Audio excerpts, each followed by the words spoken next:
apa vaksinnya tadi? Freezer. Setelah vaksin apa efeknya ataupun Nggak ada sih bang sekarang, masih aman.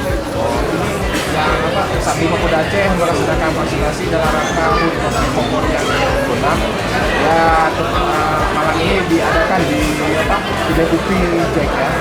Jadi tanggapannya gimana nih dengan vaksinasi malam ini? Bagus sekali bang. Bagus sekali bang. Soalnya ini kan dibutuhkan bang. Cepat ya. Iya, udah lama. Harapannya gimana untuk teman-teman yang divaksin? Teman-teman untuk teman-teman yang belum vaksin, vaksin dulu biar enak kemana-mana. Apapun udah. Dari mana kak? Dari Lam Jame. Lam Jame. Ya.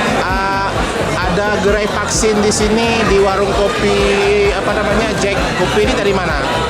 Dari kawan. Kawan. Ya. Bagaimana tanggapannya dengan pelayanan vaksinasi yang dilakukan Sabri Pemuda Aceh dalam rangka HUT Kopi Bogor yang ke-76 ini?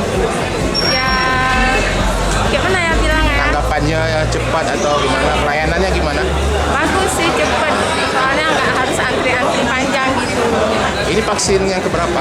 Yang pertama, Ada efek setelah divaksin tadi? belum ada sih. Ini freezer ya. Iya. Harapannya untuk yang belum vaksin? Oh ya,